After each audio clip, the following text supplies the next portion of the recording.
Je suis psychologue à la base, clinicienne. J'ai travaillé une quinzaine d'années dans un centre de planning familial où je faisais de la consultation psy, mais surtout des animations EVRAS. Alors, la spécificité que j'ai voulu donner à mes interventions, c'était de travailler de manière transversale et sur le long terme, de créer des vrais projets d'école pérenne. On y reviendra. Il se fait que maintenant, voilà, j'ai quitté le secteur, mais je donne des formations EVRAS pour donc, les animateurs et animatrices. Voilà pour moi. Merci. Merci Julie. Du coup, Bernard, la parole est à toi. Et donc, Bernard Guillemin, je suis coordinateur d'Altervisio à SBL depuis une petite dizaine d'années. Altervisio est une organisation de jeunesse, donc ça s'inscrit vraiment dans les politiques de la jeunesse de la Fédération Wallonie-Bruxelles, et nous avons cette spécificité de travailler sur les thématiques LGBTI+, alors dans trois axes de travail que sont la sensibilisation des jeunes tout particulièrement et au sens large, et dans le champ de l'EVRAS principalement, hein, c'est le sujet de la soirée, le champ de la formation des professionnels, de l'enseignement, de la jeunesse et de la promotion de la santé autour de ces thématiques et des pratiques inclusives, et puis alors un axe d'accompagnement et d'activité dites communautaires pour des publics de jeunes LGBTI ou en questionnement. Et donc sur la question de l'EVRAS, effectivement, chez Altervisio, là, vraiment depuis 2013, on a développé une réflexion et une pratique quant à comment aborder ces thématiques dans le champ de l'EVRAS. Et donc, j'ai la chance de pouvoir partager plusieurs espaces de réflexion autour de ces thématiques avec notamment comme compagne de réflexion Julie. Ok, super. Donc voilà, comme tu l'as dit, l'EVRAS, c'est la thématique de la soirée. Pour les personnes qui nous écoutent, c'est peut-être un concept un petit peu nébuleux. Est-ce que vous pourriez définir et présenter en fait ce qu'est le programme EVRAS? Je ne sais pas si je commence, Bernard, complète. Alors, l'EVRAS, on va déjà citer les lettres de l'acronyme. Donc, c'est l'éducation à la vie relationnelle, affective et sexuelle. Ce qui est particulier avec cette thématique, c'est qu'entre les différents acteurs et actrices, on s'accorde en général difficilement sur une définition commune ou une vision, en tout cas commune, de comment on peut mettre cette EVRAS en pratique et en action. Alors, l'EVRAS, elle s'adresse à... Souvent, on en parle au secteur scolaire, mais pas que. L'EVRAS, elle fait partie finalement de notre vie au quotidien. Nous sommes tous des acteurs et des actrices EVRAS, voilà, en tant que parents, en tant qu'enseignants, en tant qu'intervenants, en tant qu'agents PMS. C'est important de le souligner parce qu'on a souvent tendance à penser l'EVRAS en termes d'EVRAS scolaire. Et l'EVRAS, elle est souvent donnée par des personnes spécifiques donc, quand on parle d'animation, mais c'est important de rappeler que l'EVRAS, c'est aussi une thématique qui devrait aussi faire partie globalement du programme scolaire et que les enseignants, les éducateurs, tous les acteurs scolaires et autres, évidemment, soient sensibilisés à ces thématiques, sachent de quoi on parle et soutiennent le projet. L'EVRAS, elle s'adresse aux enfants de tout âge. On a vraiment intérêt, je pense, à commencer très tôt dans le cycle de scolaire et dans la vie de l'enfant. La sexualité n'attend pas la puberté. Elle s'ancre dès notre... Désolée, il y a mon chat qui excusez-moi. La sexualité, elle est déjà infantile, on le sait, l'enfant, le bébé, le nourrisson est pulsé, il a des sensations corporelles, et c'est comme ça aussi que se construit son rapport aux autres et à lui-même. Donc ça, c'est important de se dire que nous, on défend en tout cas une EVRAS qui commence tôt dans la scolarité, la vie du jeune, et qui se poursuit tout au long de sa scolarité, et avec des choses qui sont pensées en rencontrant les besoins à la fois des écoles, des enseignants, des jeunes, des élèves, et qu'on puisse vraiment réfléchir aux objectifs qu'on soutient.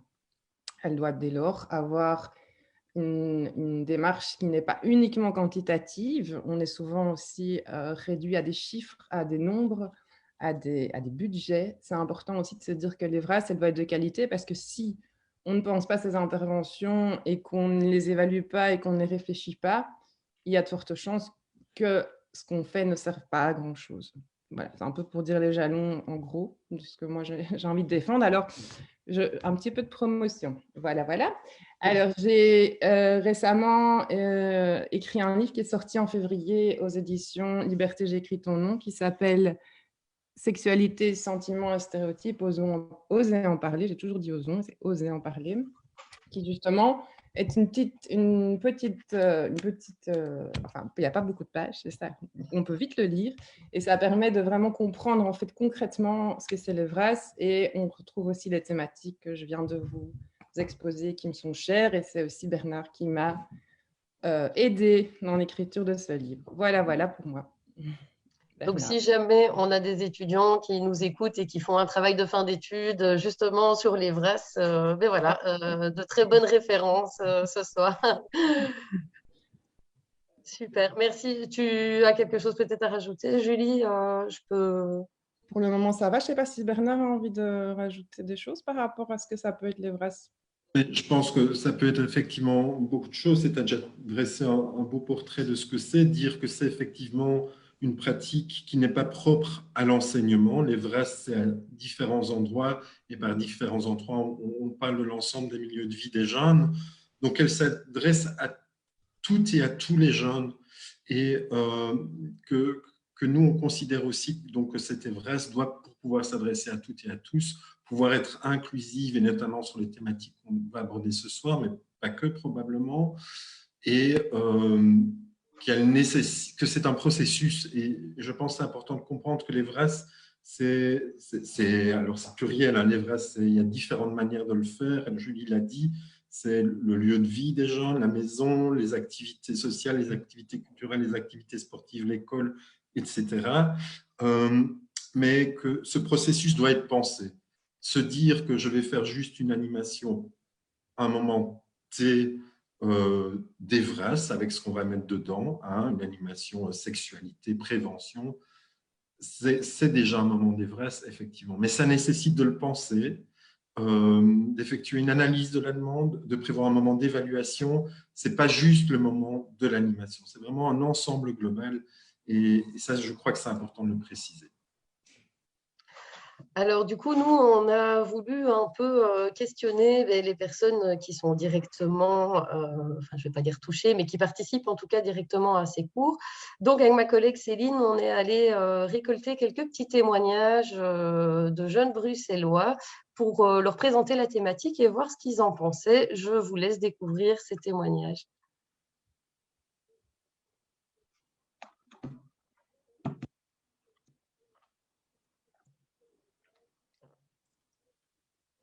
Un petit souci logistique.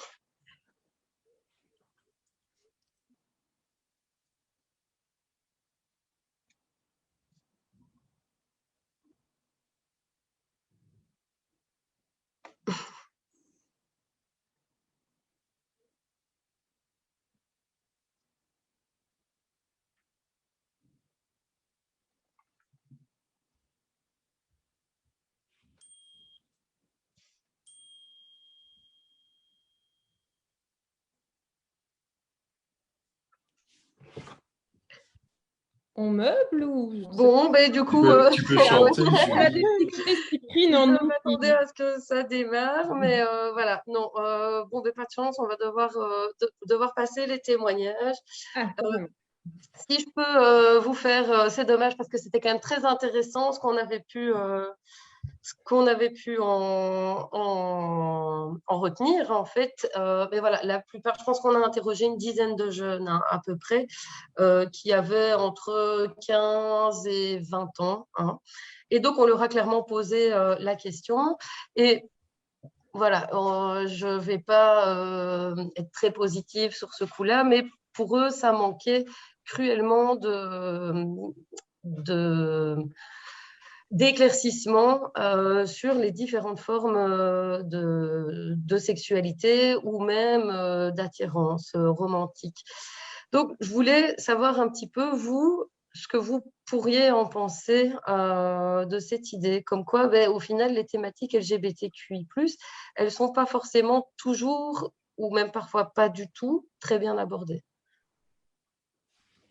Alors, je vais commencer. Bernard, tu compléteras, c'est la formule gagnante en général. Alors, c'est intéressant parce que tu parles de jeunes entre 15 et 20 ans. Bon, ils auraient apparemment été touchés par des animations, ce qui est déjà intéressant. Hein. Oui, oui, oui, ça oui. Parce que j'insiste quand même sur le fait que la généralisation qui, dans le décret, signifie que tous les élèves doivent être touchés.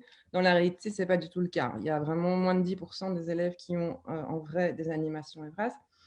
Alors, la question, c'est effectivement d'où ils ont reçu ces animations, on ne le saura pas. En tout cas, ce qui est sûr, c'est qu'à l'heure actuelle, faire des animations EVRAS, donner des animations EVRAS, ce n'est pas encore clair sur la formation de ces personnes, ces acteurs-là. Comment sont-ils formés? Est-ce qu'ils ont une formation? Et surtout, qu'est-ce qu'il y a dans cette formation? Quand on travaille en centre de planning, c'est ce que je connais le plus, évidemment, au niveau des animations EVRAS, quand on a une formation de base qui nous permet de travailler en planning, psychosocial en général, ou juridique ou médical. Et ensuite, si on est motivé, on fait des animations et on peut aller suivre un module de 6 jours dans une fédé ou une autre. Il est évident que ce n'est pas suffisant pour pouvoir travailler à la fois tout ce qui est l'aspect d'information, parce qu'on doit connaître aussi des choses. Il y a des questions plus de type contenu et il faut aussi pouvoir être sensible à tout ce qu'on a dit, hein, la promotion de la santé, analyser une demande et aussi travailler sa posture. Qu'est-ce que moi, dans l'animation, je vais, malgré des bonnes intentions, avoir tendance à donner de mes valeurs, transmettre de mes valeurs. À quel moment? Parce que malgré tout, on a tous finalement des croyances par rapport au monde, des choses toutes faites qu'on imagine, et c'est comme ça qu'on fonctionne. On a des croyances. Comment ces croyances vont venir polluer ou ternir ou venir résonner dans le discours des jeunes, et qu'est-ce que moi, je vais en faire de tout ça? Alors, il y a des formations spécifiques sur la question LGBT. C'est aussi, de nouveau, qu'est-ce qu'on va faire dans ces formations, au-delà d'une information sur les identités de genre et les orientations sexuelles, c'est comment aussi chacun, on peut être attentif à sa posture. Être inclusif, c'est à tous les temps l'animation. Ce n'est pas quand on a une question sur une orientation sexuelle, c'est toujours inclure dans le discours, dans les phrases, les possibilités multiples de sexualité et d'identité de genre. Et ce n'est pas du tout quelque chose qu'on constate malheureusement réellement, malgré qu'en tout cas les personnes concernées insistent là-dessus quand elles donnent des formations. Il y a dans la société un sexisme ordinaire, des stéréotypes qui sont relayés par la publicité, les médias, et on en est complètement imprégné, baigné, et on a tendance malgré tout à, en animation, effectivement, même si on y est attentif, reproduire des discours hétéronormatifs. Et donc, cette question, elle est essentielle. La formation, elle doit être continue. Ce n'est pas un module une fois, c'est pouvoir revenir sur sa pratique, avoir des moments d'échange, des intervisions, des supervisions, et souvent, on en manque de ces temps-là en animation. Je rappelle qu'on est quand même dans une logique quantitative, on doit souvent faire beaucoup d'animations, mais on a besoin de cet temps de recul sur la pratique. Voilà pour moi, je pense. Et puis, si j'ai d'autres idées qui me viennent, je compléterai, mais Bernard. Oui, donc effectivement, le constat que tu ramènes des témoignages qui auraient dû être diffusés est celui que l'équipe d'intervention de l'Intervision rencontre aussi sur le terrain, à savoir que dans le cadre, pour les jeunes qui bénéficient de l'EVRAS, d'activités EVRAS, les questions liées à la diversité des genres, à la diversité des orientations sexuelles n'est pas présent. On se retrouve dans un discours très hétéronormatif, comme l'a dit Julie, et androcentré. Et puis, il y a tous ceux qui n'ont jamais bénéficié ou qui ne se souviennent pas en avoir bénéficié. S'ils en ont bénéficié, si ils ou elles en ont bénéficié, ne se souviennent pas du type d'acteur qu'ils ont reçu, ni du contenu de l'intervention. Donc, les constats actuels sur les VRAS sont vraiment très, très mitigés et voire souvent négatifs. Et comme a dit Julie, l'idée de tendre, en tout cas, c'est ce que prévoit le cabinet de Madame Désir, vers une généralisation des VRAS pour la rentrée de septembre 2022. Et ben, on espère que ce sera le cas et que tous les jeunes pourront bénéficier du coup d'une EVRAS de qualité. de qualité et en quantité aussi, c'est-à-dire si l'idée est de le mettre en place, ce n'est pas l'idée qui est sur la table, mais si on tend vers quelque chose qui est d'une animation, de 3 animations sur tout le cursus secondaire, ce n'est évidemment pas assez. Et on ne parle pas encore du primaire ni de la maternelle en parlant de ça, et là c'est juste en se limitant dans le champ de l'école. Sur la question des thématiques liées aux diversités de genre et aux diversités des orientations sexuelles, effectivement, le constat de la structure que je représente ce soir est évidemment très négatif. C'est-à-dire que pour nous, on ne peut pas se contenter de parler un tout petit peu d'homosexualité s'il y a une question ou si on a encore du temps à la fin de l'animation. Ça, ce n'est pour nous pas entendable. Et pourquoi ce n'est pas entendable? Parce qu'il nous apparaît que l'EVRAS doit être inclusive. Alors, c'est un peu un mot tendance, pour le moment, c'est un peu un mot bateau qu'on entend à toutes les sauces, de la RTBF à c'est les Vesdres, en passant, ça s'appelle les Vesdres du tout, en passant par le cabinet de Madame Lalieu, qui l'autre jour encore sur la RTBF parlait d'inclusion. Mais ce mot veut dire qu'on parle à tout le monde. Et si en parlant de relationnel, d'affectif, de sexuel, je ne parle qu'avec un discours qui va s'adresser à des individus prétendument identifiés comme hétérosexuels cisgenres, mais tous les autres individus qui participent à ce moment d'échange et qui ne se reconnaissent pas dans cette identification, qui se questionnent par rapport à cette norme d'identification, mais comment est-ce qu'ils reçoivent ce message? Comment est-ce qu'ils entendent ce discours?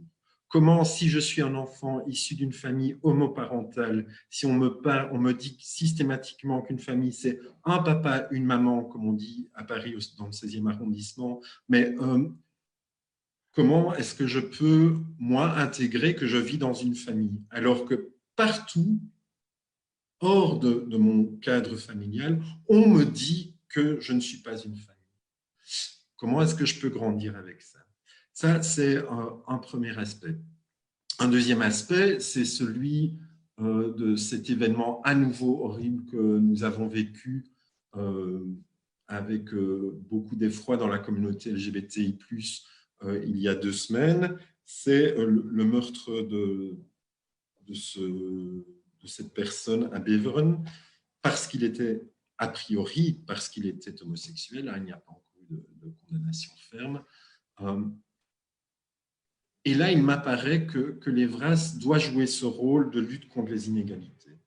Et quand je dis « il m'apparaît », c'est que chez Altervision, on se dit effectivement que l'EVRAS doit jouer cette fonction. Elle doit, à un moment donné, venir travailler le cadre de référence de l'ensemble des individus avec lesquels on va travailler. Alors, sur le comment faire, certains diront oui, mais du coup, il faut mettre des animations qui viennent parler. Mais pardon, il y a beaucoup de passages dans ma rue, mais on doit mettre des animations spécifiques qui viennent parler des thématiques LGBT, comme le font Altervisio, les chefs, Crible, le GRI, enfin toute une série d'acteurs qui vont dans les écoles pour travailler ces thématiques.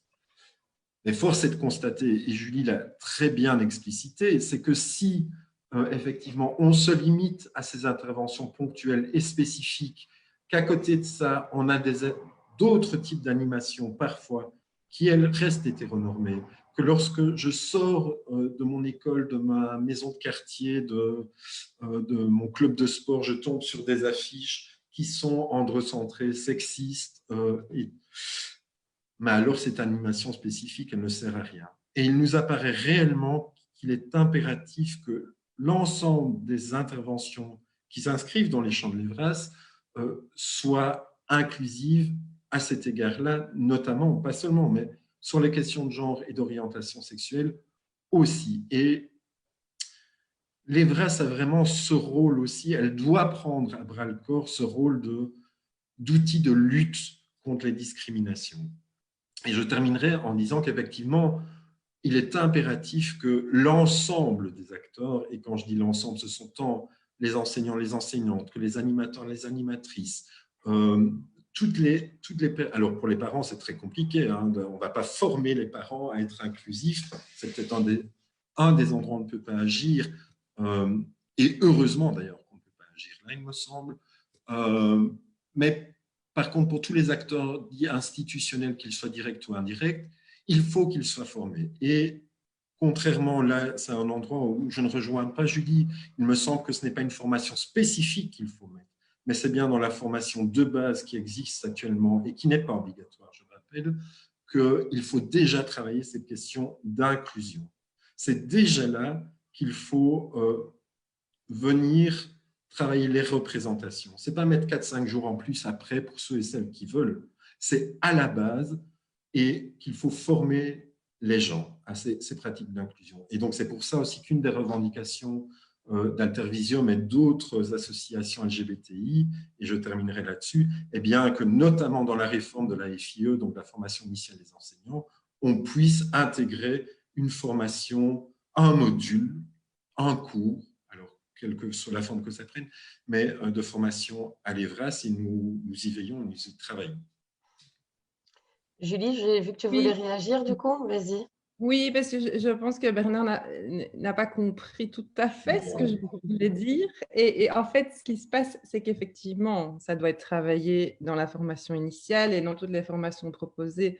Je pensais justement à ces modules spécifiques qui, moi, me posent question, en fait, parce que c'est comme les sortir, comme si c'était une thématique particulière qui va être l'objet, pour laquelle c'était nécessaire d'en extraire quelque chose qui est tout à fait en tension avec l'idée de l'inclure. Alors, on peut faire comme ça pour tout. On peut faire les publics précarisés, les publics multiculturels. L'idée, ce n'est pas du tout de sortir ça comme quelque chose qu'on va devoir travailler parce que c'est plus compliqué de parler de ça. C'est en tension tout à fait avec l'idée de l'inclure totalement dans ce qu'on transmet en EVRAS à partir du moment où on vient rencontrer une école pour entendre une demande, ça doit déjà être là dans ce qu'on sous-tend, dans ce qu'on propose et dans comment on va penser les choses. Et effectivement, ça va être présent tout au long de nos interventions et je pense qu'il y a aussi un travail à faire avec l'école au moment où on intervient pour sensibiliser l'ensemble de l'établissement scolaire, de tous les acteurs et de toutes les actrices à ces thématiques-là, parce que je pense qu'effectivement, on ne peut pas agir sur les élèves uniquement si les adultes autour d'eux ont un discours qui est en tension avec ce que nous, on sous-tend en animation. Donc ça, c'est important de ce que je voulais relever. Mais par contre, je voulais dire, il existe des modules dans les catalogues de formation sur ces thématiques-là. C'est là que pour moi, il est crucial de travailler cette posture comme ailleurs. Pas plus, pas moins. Mais c'est là-dessus qu'il va falloir agir et pas donner des informations sur des définitions de ce que c'est une expression de genre. Voilà, c'était ça que je voulais préciser. Ça, on est d'accord encore, Bernard, je suis rassurée. Sinon, on est souvent d'accord quand même. Tout le temps, mais dis-moi tout le temps. Mais du coup, en discutant la dernière fois avec Bernard, on a discuté un peu stratégie concertée pour une remise à niveau des programmes EVRAS. Donc voilà, à ce qui paraît, cette stratégie concertée est en cours. Alors, je voulais savoir un peu pour vous, est-ce que vous pensez qu'elle peut améliorer la connaissance des pratiques de la communauté LGBTI au sein des écoles et même des jeunes, en fait, de manière générale? Je peux commencer cette fois-ci, Julie. Plaisir. À toi. Les stratégies concertées naissent à un moment donné de ce constat qu'il y a un véritable problème au niveau de la manière dont l'EVRAS est mise en place dans l'enseignement principalement, en termes de contenu, de pratique. Et il y a notamment une série d'opérateurs, alors qui se disent opérateurs EVRAS, pour desquels nous sommes particulièrement inquiets. On constate qu'il y a des opérateurs effectivement qui véhiculent des contenus et des valeurs vraiment très problématiques, et tout particulièrement un sur la région bruxelloise. du coup, il y a deux acteurs, à savoir OIS et la Fédération laïque des centres de planning, qui à un moment donné se disent mais il faut mettre quelque chose. Et l'idée de mettre quelque chose en place, et OIS, son idée, c'est vraiment de venir questionner les pratiques et les contenus pour tendre petit à petit vers ce qu'on appelait déjà à l'époque la généralisation de l'EVRAS, à savoir une EVRAS de qualité et pour toutes et tous les élèves de la Fédération Wallonie-Bruxelles. Et ce travail est tout à fait pertinent parce qu'il réunit un panel d'acteurs de l'EVRAS vraiment important, qu'il y a une pensée méthodologique sur le travail en cours. Ce n'est pas juste une réunion de copains qui parlent autour d'une bière. Je veux dire, c'est un véritable processus de réflexion sur les contenus et qui vient faire sens. Et au sein de ces groupes, il y a effectivement une série d'acteurs issus du secteur associatif LGBT. Donc, il y a les chefs, Altervisio, il y a Crible pour les questions de genre. Donc, vraiment des acteurs qui travaillent sur ces thématiques-là. Alors, il y en a d'autres qui n'y sont pas. Je pense à Transkit, qui serait vraiment un acteur pertinent à cet endroit-là. Voilà, après, on sait aussi les réalités de certaines structures. Transkit, c'est une association de bénévoles, contrairement aux trois autres structures que j'ai mentionnées, pour lesquelles il y a des employés qui ne font pas ça dans leur temps libre. Mais donc, il y a une bienveillance et une conscience quand on fait qu'il faut intégrer ces thématiques-là dans le champ de l'EVRAS. Maintenant, personne ne sait en quoi ce travail va aboutir. Ce qui nous vient nous questionner chez Altervisio, c'est la question des référentiels. Donc, il est imaginé que le travail aboutisse notamment sur des référentiels qui détermineraient des contenus en fonction de groupes d'âge. Et là, pour nous, c'est plus problématique parce que non seulement l'EVRAS devrait, de notre point de vue, se baser sur une analyse de la demande, donc quels sont les besoins des jeunes ou du groupe cible identifié comme en besoin, et comment on va mettre ça en place au sein de la structure. Ça, c'est un premier aspect. Un deuxième aspect, c'est qu'en travaillant par référentiel, la question de l'inclusion est encore beaucoup plus importante pour nous. Il est impensable de se dire qu'en troisième maternelle, on ne peut pas parler de transidentité, qu'on ne puisse pas parler de famille homoparentale. Ça, pour nous, ce n'est pas possible. Et donc, on va vraiment veiller à ce que les contenus soient le plus inclusifs possible pour les trois opérateurs que j'ai cités, à savoir Altervisio, les chefs et Crible. Et c'est vraiment fondamental, en fait. Parce que c'est dès le début qu'il faut aborder ces thématiques-là. Et on espère vraiment que la généralisation aboutira pour septembre 2022. Et c'est en tout cas ce que nous disait la semaine dernière la ministre Désir. Mais voilà, on vit aussi dans un monde plein d'inconnus. Donc, les stratégies concertées font vraiment sens. Oui.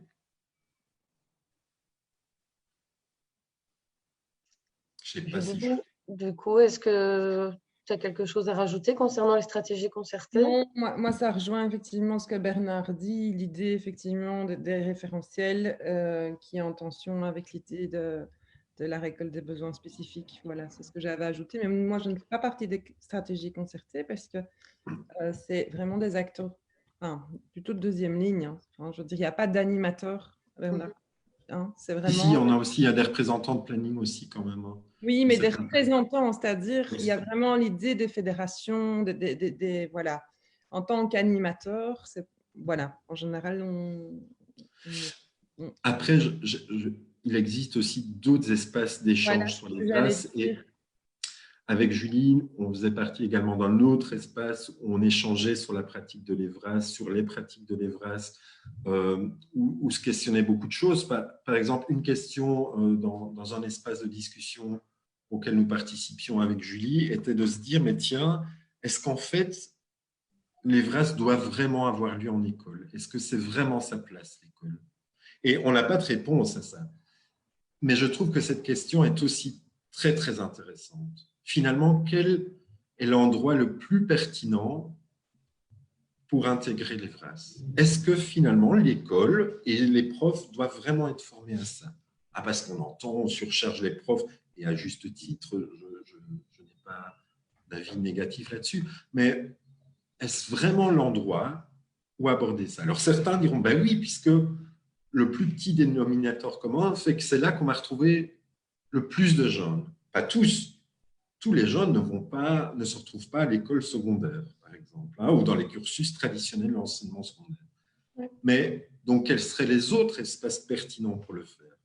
Mais donc, tout ça pour dire qu'il y a vraiment, au-delà des stratégies concertées, il existe aussi vraiment d'autres endroits où nous venons questionner tout ça. Julie, peut-être quelque chose Oui, mais voilà, c'est effectivement l'idée de recueillir les besoins des jeunes à la source, parce qu'on pense en fait les VRAS souvent de notre place d'adultes ou d'intervenants ou d'intervenantes. Et effectivement, ce serait intéressant de demander aux jeunes, et d'ailleurs c'est un travail qui est fait actuellement, quels seraient leurs besoins. On se rend compte que les jeunes, en général, il y a quelque chose qui se crée dans le lien et que les questions qui sont déposées sont déposées à l'adulte identifié comme quelqu'un de confiance, et c'est souvent au moment où ça vient. On crée des moments où on parle de ça, et puis on part, et c'est comment se dire que finalement, les interrogations, elles ne sont peut-être pas ce jour-là, ce moment-là, avec cette personne-là.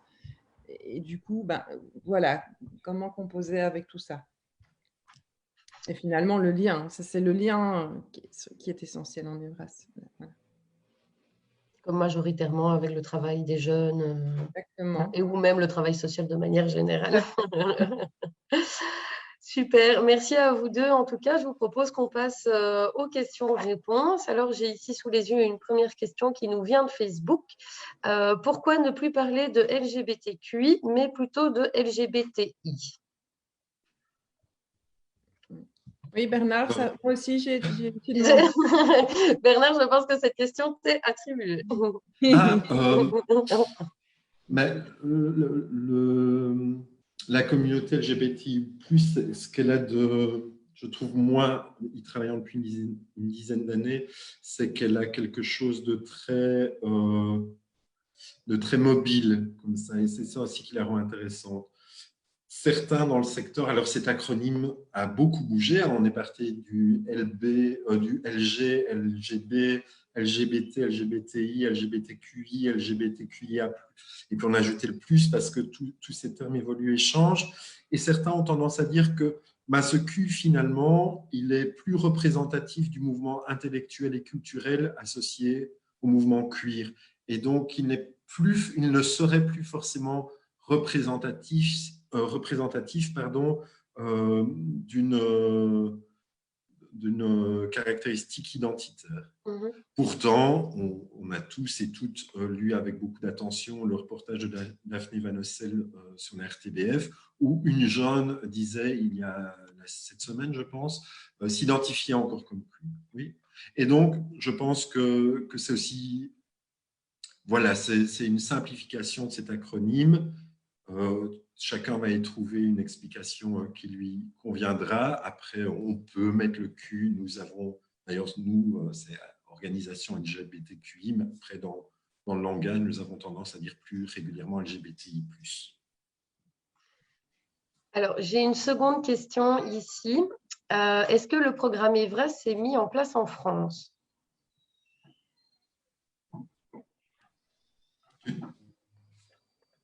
Tu réponds, Julie? Non, tu réponds, Bernard.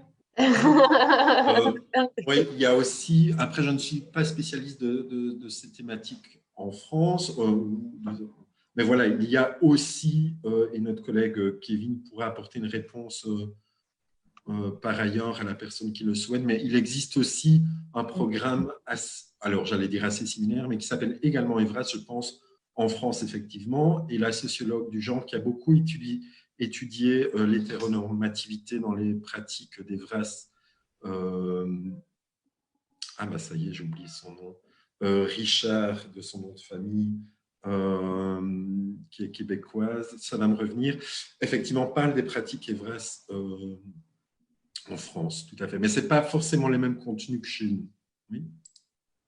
Oui, enfin, je ne suis pas, je suis pas ennuyée. Je suis pas, je vous avoue, au clair moi-même. Je sais qu'il y a des plannings qui donnent des animations, mais qu'il y a aussi des cours d'éducation à la sexualité aussi organisés par les écoles. Moi, je ne suis pas désolée. Là, je ne suis pas au clair. Pas de On peut souci, se on ne peut pas tout renseigner. savoir non plus, hein. Renseigner.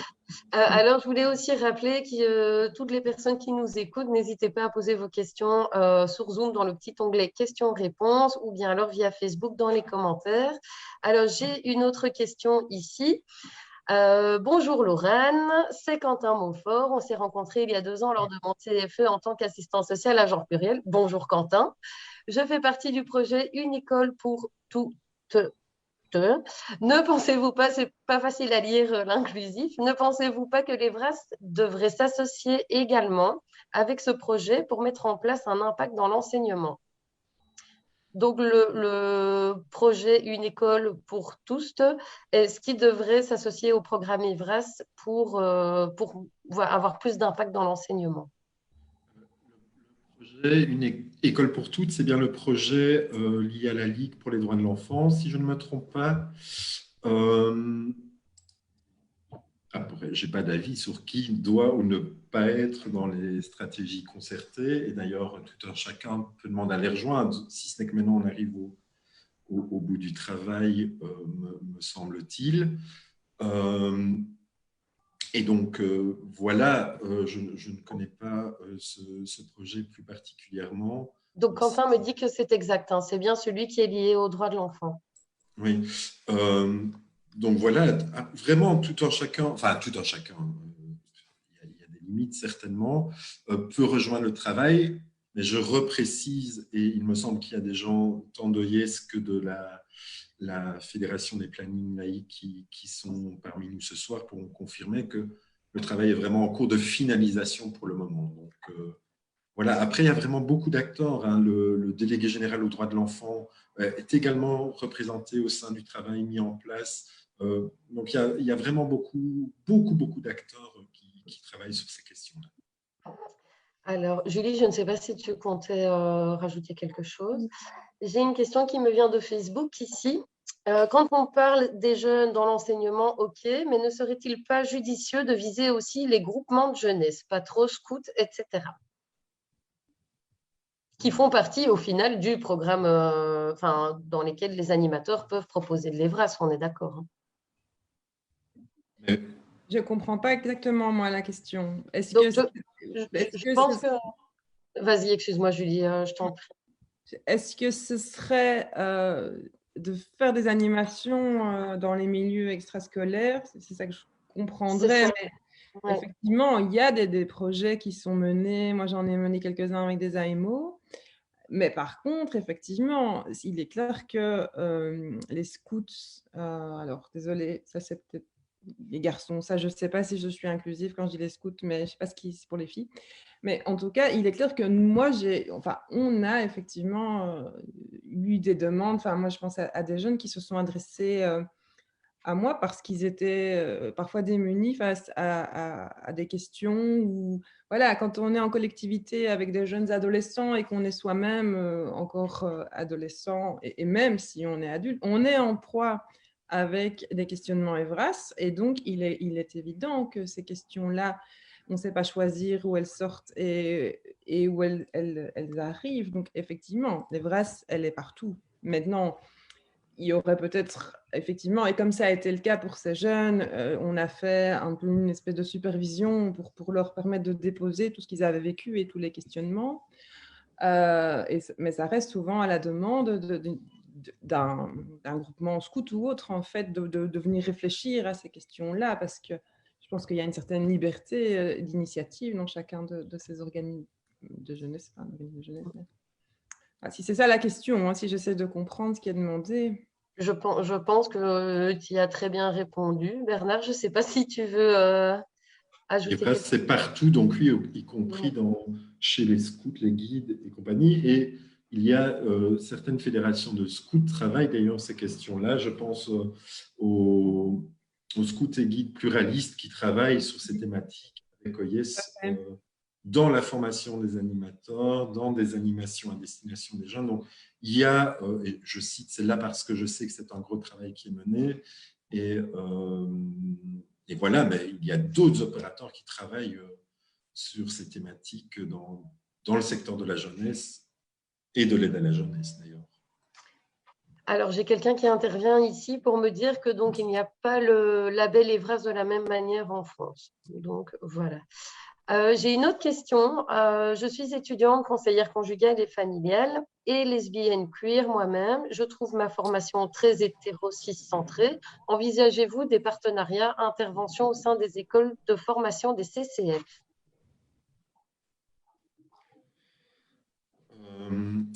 Mais je pense qu'il y en a dans certains établissements. Il y a des interventions d'opérateurs sur les thématiques LGBTI+. Et quand je dis ça, j'inclus aussi les formations et les interventions liées à la diversité des identités de genre.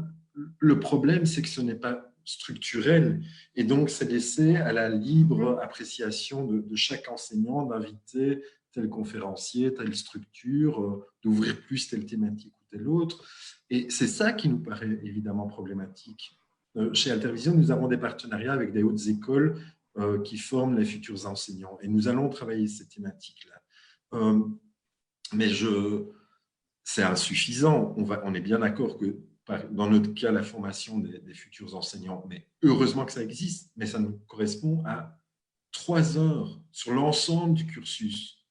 Alors, de toute évidence, nous, ce que nous demandons, ce que nous revendiquons, c'est que ce soit intégré et inclus, mais de manière structurelle. Et donc, il y a effectivement ce fameux cours, et je regarde le champ de la FIE vraiment parce que c'est celui que je connais le mieux, mais ce cours de diversité de genre qui est mis en place, mais ça ne suffit pas. On est bien d'accord que voilà, les opérateurs sont nombreux, c'est une thématique vaste, et travailler l'inclusion, c'est pas en...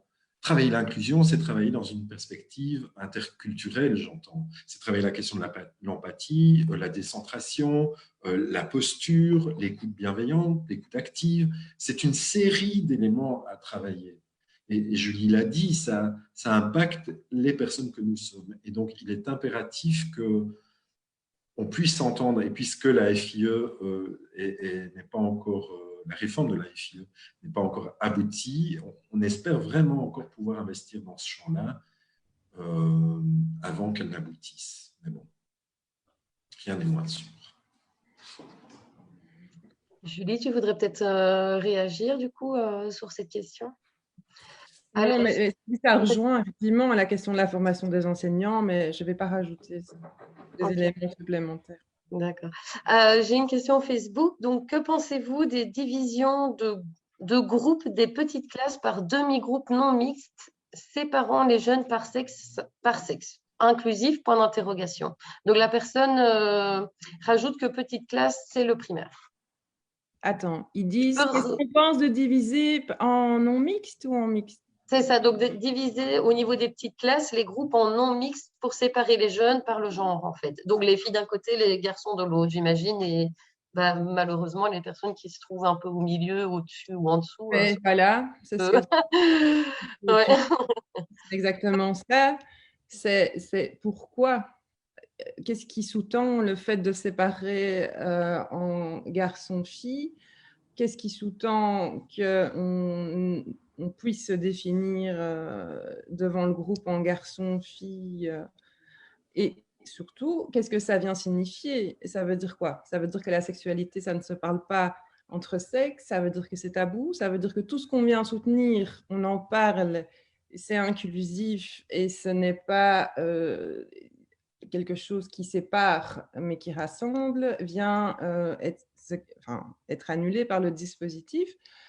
Voilà, séparer, ça veut aussi dire que c'est quelque chose de particulier et que quand on parle de généralisation, c'est que l'EVRAS fait partie du programme scolaire. Il n'y a pas de raison de séparer non plus les garçons et les filles. Donc, nous, on ne soutient pas du tout ça. Alors, il y a parfois, on dit qu'en 6e primaire, sur les changements pubertaires, il est de coutume qu'on pourrait séparer entre filles et garçons, mais là non plus, on ne soutient pas, c'est-à-dire on va s'adresser aux garçons qui ont des relations sexuelles avec les filles qui sont à côté, et aux filles qui ont des relations sexuelles avec les garçons, on ne peut pas en parler ensemble, alors que justement, en parler de tout ensemble, parler des règles aux garçons, c'est soutenir justement l'inverse, c'est de pouvoir parler de tout avec tout le monde, s'adresser à tous et à toutes, et surtout, ce serait renforcer du sexisme. Et Bernard, je te paraphrase, même quand on sépare pour la gym les garçons et les filles en se disant pour le sport,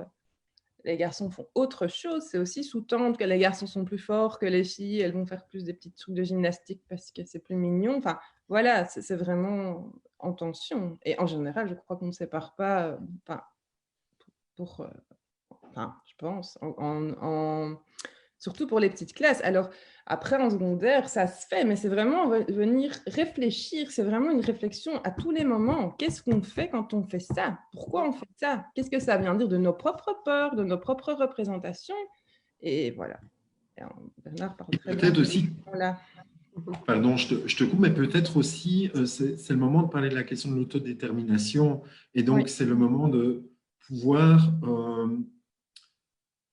dire qui je suis et en regard de comment je me perçois, donc comment je m'identifie et comment je dis que je m'identifie.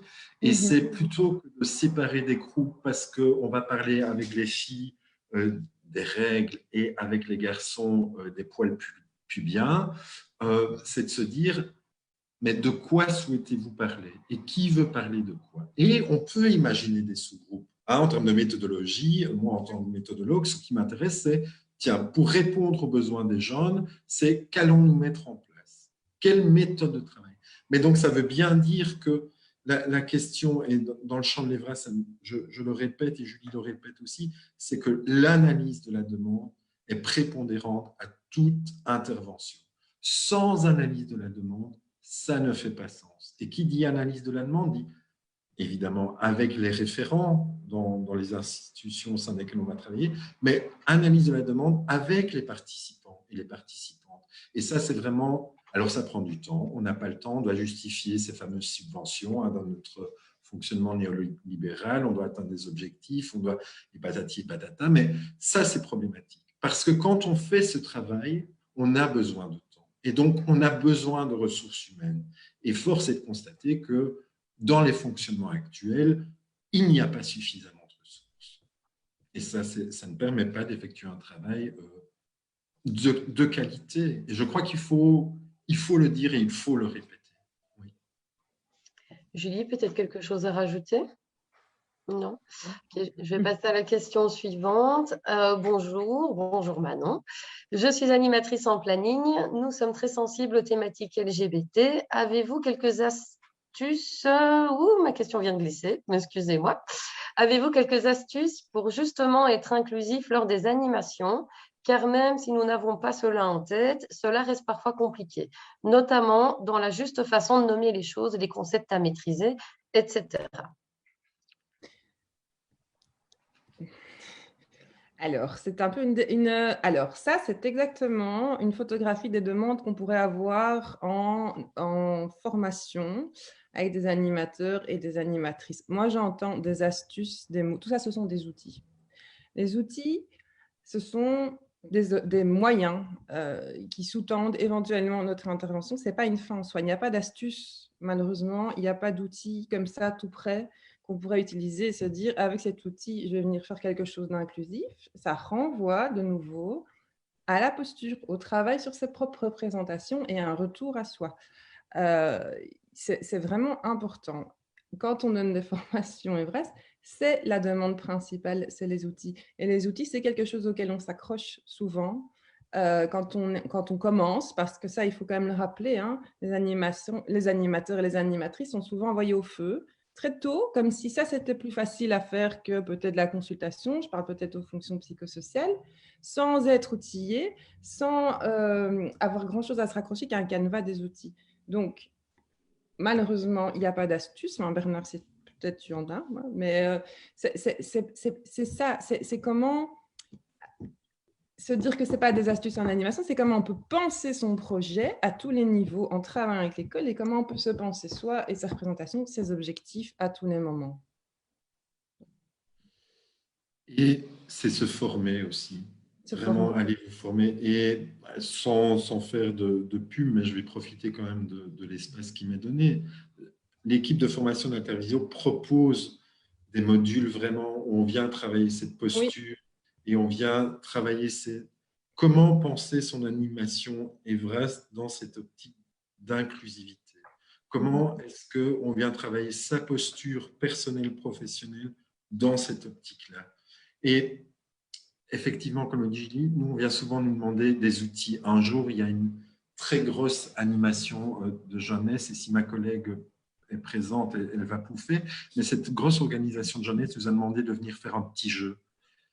Mais c'est des choses qu'on ne fait pas, ça ne fait pas sens. C'est la question des animations spécifiques. Avoir un petit outil qui vient parler d'orientation sexuelle, ça, j'allais dire, ça ne sert à rien. Si, alors, il y a quelques années, dans le secteur, on disait qu'on va semer des petites graines. Ma collègue m'a dit qu'elle a pouffé. Mais on va semer des petites graines. Mais non, non, non. On ne peut plus, on est en 2021, c'est ça. Il me semble qu'il faut vraiment repenser notre modèle d'action, notre mode d'action et travailler cette question de l'inclusivité. Et ça demande de prendre le temps. Et donc, l'équipe de formateurs d'Intervisio propose et de formatrices propose vraiment ce travail-là. Et voilà, n'hésitez pas à nous contacter. Et oui, voilà, on répond de manière un peu abrupte à votre question, je me rends compte, mais c'est en fait, à un moment donné, il faut pouvoir dire que en fait, ce n'est plus juste. Et il me semble qu'aujourd'hui, c'est important de le dire. Julie, peut-être quelque chose à rajouter sur cette question? Oui, que moi j'avais en tout cas à l'époque du planning demandé à Altervisio de faire un petit module, enfin c'est dit un petit module, pas parce qu'il était petit par sa qualité, mais parce qu'il était court, de 3 heures dans mon équipe, et ça a été effectivement un choc des cultures alors qu'on est quand même en planning. C'est fou. Je veux dire, c'est pas le secteur où on s'attend à avoir de tels préjugés, de telles idées préconçues. Terrifiante en fait. Donc, c'est vraiment important ces temps de formation et surtout collectivement en équipe. Je trouve que c'est très intéressant parce que ça permet après de nourrir la réflexion et ça ne suffit pas un après-midi, mais ça permet de bouger les représentations et de faire émerger des besoins. En tout cas. Alors, j'ai une autre question Facebook ici. Les moments Evras en milieu scolaire se font-ils déjà en partenariat avec d'autres services si nécessaire? C'est-à-dire qu'en milieu scolaire, ce sont souvent, alors en primaire, ce sont des CPSE ou des plannings déjà qui interviennent principalement. Et pareil, en secondaire, ce sont principalement là, alors les CPMS ne font quasiment plus d'Evras si je ne me trompe pas, même si certains continuent un petit peu.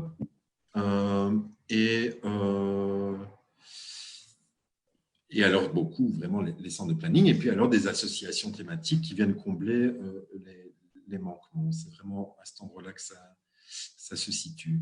Oui.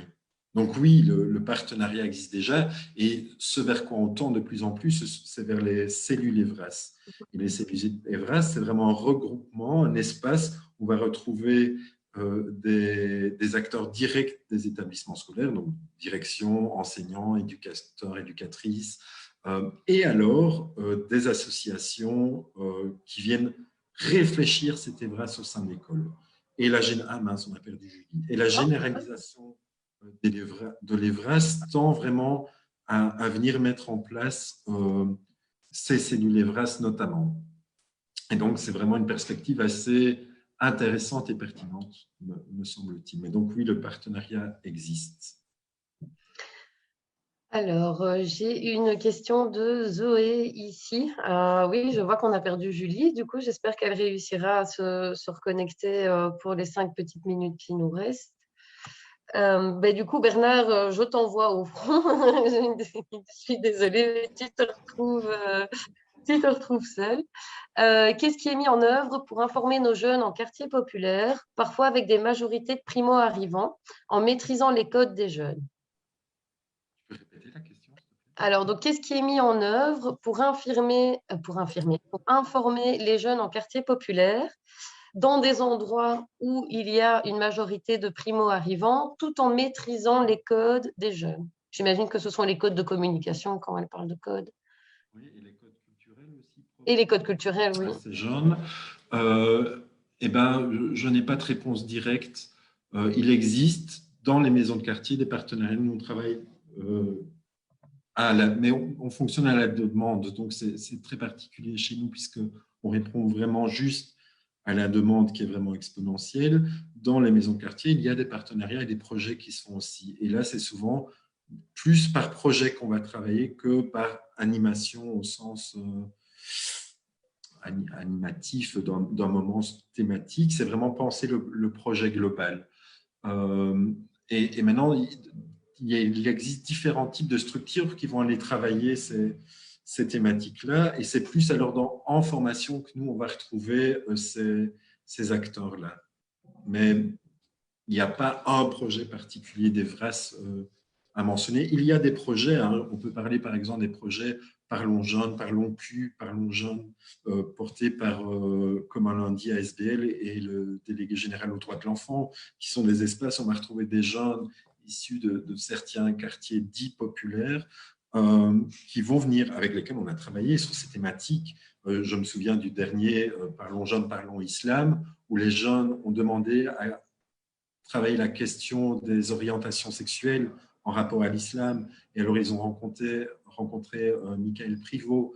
Je suis allé à leur rencontre. Ils ont rencontré Hassan Jarfi. Ça a été un moment vraiment incroyable. Une espèce une tension importante entre tout ce qu'ils pensaient, ce qu'ils avaient inculqué et ce que d'autres acteurs pouvaient venir leur envoyer comme représentation des diversités à cet égard. Et c'était assez intéressant. Et alors, je voulais rebondir parce que j'ai vu dans le question-réponse que quelqu'un disait qu'en France, ils font des interventions séparées à dos pour discuter sexe, puis regroupement dans un deuxième temps. Mais voilà, ça rejoint la question super Julie. Voilà. Désolée. Ton chat va bien. Mais c'est une manière de faire en France. Nous, on considère que sur base de quoi on va dire à tel groupe d'individus de se mettre dans ce groupe-là pour parler de sexe et tel autre groupe d'individus pour aller là. Alors, qu'est-ce qu'on fait des personnes homosexuelles? Qu'est-ce qu'on fait des personnes bisexuelles? Qu'est-ce qu'on fait des personnes pansexuelles? On les met dans quel groupe et à quel égard? Et c'est là vraiment que nous souhaitons vraiment que la question de l'autodétermination soit aussi transmise auprès des intervenants en Evras, et ça nous paraît vraiment important. Alors, je propose une dernière question et ensuite, il sera malheureusement le temps de clôturer. Bonjour, que pensez-vous d'une potentielle généralisation d'une forme d'Evras dans l'enseignement supérieur au-delà des quelques initiatives actuelles? Donc, généraliser l'Evras dans l'enseignement supérieur au-delà les quelques initiatives qui peuvent exister. Mais je pense que les initiatives qui existent, si j'imagine un peu, parce que j'en avais participé à certaines d'entre elles organisées par OIS, qui sont des grandes journées, un peu de sensibilisation, de type stand, porte ouverte. Bon, alors généraliser dans le supérieur, en soi, pourquoi pas? Moi, je me dis que il y a peut-être d'autres outils qui sont disponibles que des cours ou des animations qui seraient données dans l'enseignement supérieur. J'ai du mal à imaginer sous quel dispositif, mais sur le principe, bien sûr, mais peut-être pas sous la même forme. Enfin, voilà, là, je pense qu'il faut réfléchir à quels seraient les besoins, comment récolter les besoins des jeunes et déterminer quel serait à nouveau le dispositif. En fait, tout est possible à partir du moment où ça correspond à une analyse du contexte, des demandes, des besoins et de mettre quelque chose en œuvre qui ait un sens et qui vienne à l'endroit où c'est demandé. Enfin, on peut réfléchir à l'EVRAS partout. Pour moi, on peut la mettre partout, l'EVRAS. Dans tout, on parle de scoutisme. Bien sûr, des écoles de CCF, bien sûr, l'enseignement supérieur, bien sûr. C'est avec quel objectif et pour répondre aux demandes de qui? Mais bien, pourquoi pas? Bernard, quelque chose à rajouter selon toi? Ce que tu veux que je dise. Tout est Mais dit. oui. mais oui, effectivement, après, quelle forme ça prend, quelle est la demande, quel est le besoin, qui identifie ce besoin? C'est nous, acteurs, qui nous disons « Ah, il faut aller faire de l'EVRAS dans l'enseignement supérieur ». Non, moi ça, je ne sais pas s'il y a une demande de ces gens qui est identifiée. Alors, OK, mais voilà, de nouveau, comment on a pris cette demande ou... Voilà. Par contre, je pense qu'effectivement, il y a dans l'enseignement supérieur certains types de formations au sein desquelles on a beaucoup parlé de la FIE, mais il est important de mettre en place un module formatif, mais vraiment. Et alors, j'en ai pas parlé tout à l'heure, mais je l'ai vu dans le chat, et donc je tiens vraiment à dire que pour les participants de ce soir, participantes, je ne sais pas comment on doit dire, mais qui sont issus du secteur de la jeunesse, il y a une formidable formation à suivre impérativement, qui est celle donnée par les chefs et cribles ASBL sur les questions de genre, et que je vous invite, mais de toute évidence, à suivre si vous faites partie du secteur de la jeunesse. Vraiment. Très bien. Eh bien, écoutez, merci à tous pour votre participation. Merci à toutes les personnes qui nous ont écoutés ce soir. Merci en particulier à Bernard et Julie qui ont été de très, très bonne compagnie. Eh bien, voilà, il est temps de clôturer ce webinaire. Encore une fois, merci à tout le monde. Je vous souhaite une très, très, très bonne soirée. Au revoir. Au revoir.